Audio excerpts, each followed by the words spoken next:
परिचय। मोहम्मद गौरी।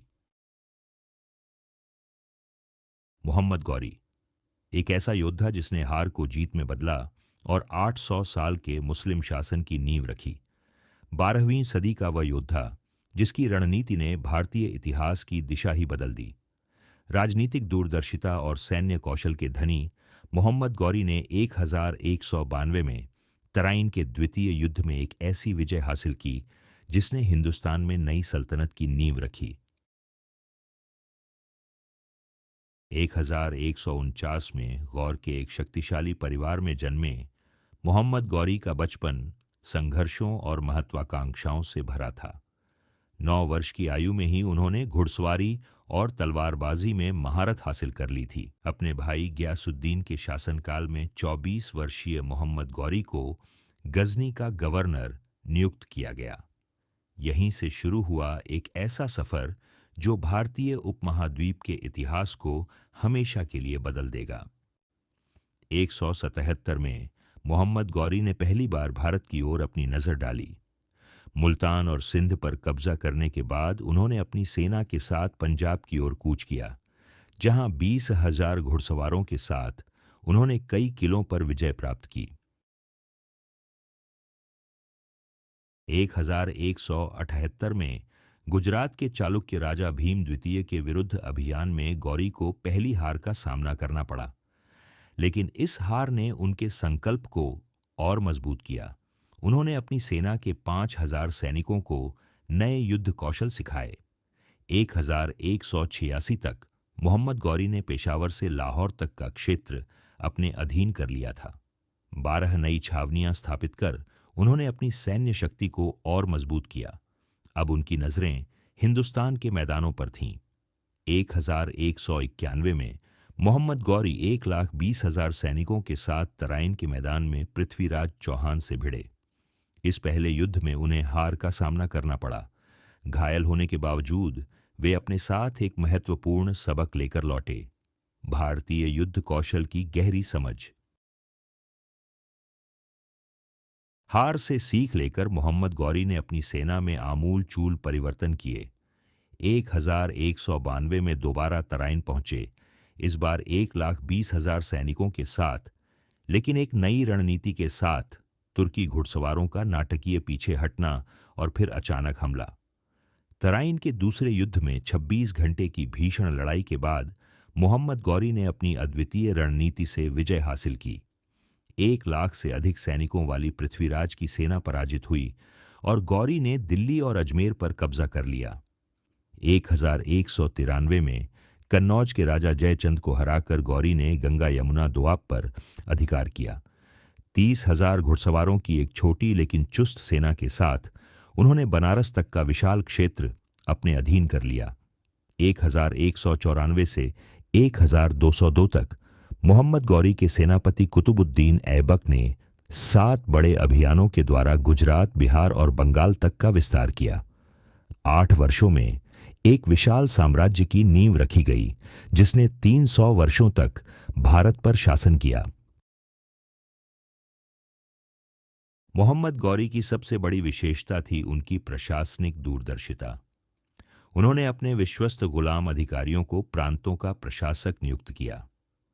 कुतुबुद्दीन ऐबक दिल्ली में, नासिरुद्दीन कुबाचा मुल्तान में और बख्तियार खिलजी बंगाल में। एक ऐसी व्यवस्था जो 200 वर्षों तक चली। विजित क्षेत्रों में गौरी ने 50 नए प्रशासनिक केंद्र स्थापित किए, जहां न्याय और व्यवस्था सुनिश्चित की गई। उन्होंने स्थानीय प्रमुखों को प्रशासन में शामिल किया। 300 से अधिक हिंदू राजाओं को उनके पद पर बरकरार रखा, जिससे शांति और स्थिरता बनी रही। अपने 17 वर्षों के भारतीय अभियान में मोहम्मद गौरी ने व्यापार को प्रोत्साहित किया। 35 नए व्यापारिक मार्ग स्थापित किए, जिससे मध्य एशिया और भारत के बीच वाणिज्य 200% बढ़ गया। इससे न केवल खजाना भरा बल्कि सांस्कृतिक आदान प्रदान भी बढ़ा। मोहम्मद गौरी के शासनकाल में 100 से अधिक विद्वान और कलाकार भारत आए। फारसी साहित्य और इस्लामिक वास्तुकला का प्रसार हुआ। उन्होंने दिल्ली में 7 मदरसे और 12 मस्जिदें बनवाईं। गौरी ने भारतीय और इस्लामिक संस्कृतियों के संगम को प्रोत्साहित किया। कुतुब मीनार का निर्माण शुरू हुआ, एक ऐसी इमारत जो आज भी 73 मीटर की ऊंचाई से दिल्ली के आसमान में खड़ी है, भारत में इस्लामिक वास्तुकला का पहला महान प्रतीक।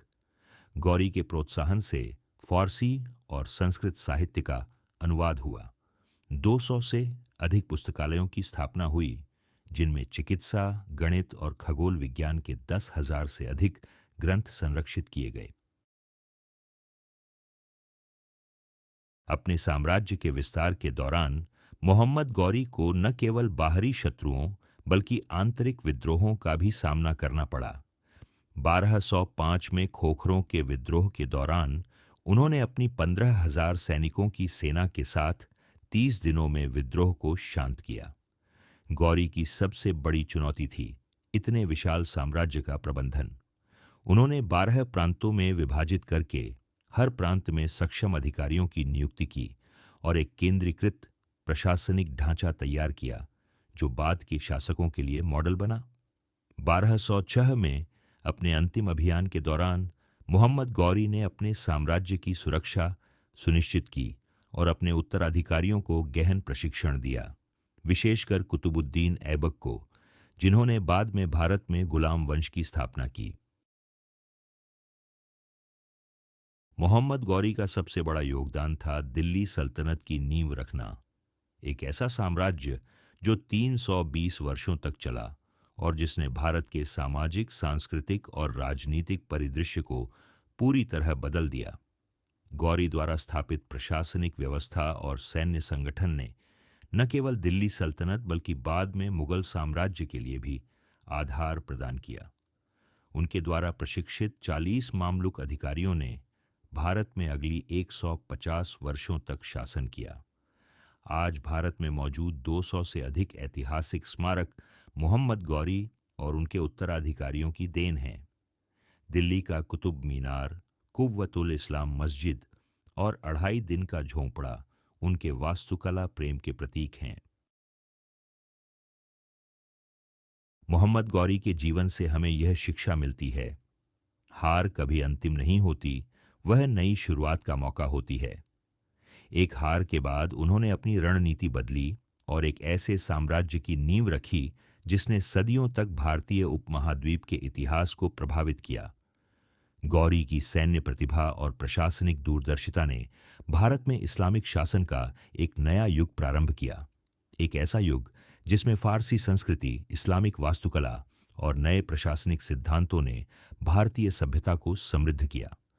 मोहम्मद गौरी की विरासत आज भी हमारे समाज में जीवित है।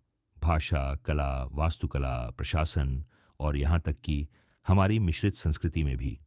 एक ऐसा नायक जिसने अपनी दूरदर्शिता से भारतीय उपमहाद्वीप के इतिहास की दिशा ही बदल दी। गौरी की विजय केवल सैन्य सफलता नहीं थी, बल्कि एक नई सभ्यता का आगमन था। 800 वर्षों के बाद भी उनकी छोड़ी हुई विरासत हमारे जीवन का अभिन्न हिस्सा है।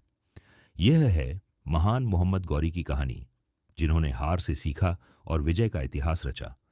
एक ऐसा योद्धा जिसकी दृढ़ता और दूरदर्शिता ने न केवल एक साम्राज्य बनाया, बल्कि एक ऐसी विरासत छोड़ी जो सदियों तक भारतीय उपमहाद्वीप की पहचान बनी रही। मोहम्मद गौरी हार से सीखकर विजय का इतिहास रचने वाला महान योद्धा और रणनीतिकार, जो हार कर भी हार नहीं मानते, इतिहास उन्हीं के नाम से लिखा जाता है।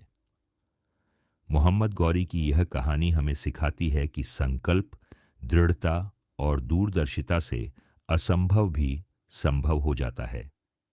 800 सालों बाद भी उनकी विरासत हमें प्रेरित करती है और हमारे गौरवशाली इतिहास का हिस्सा है।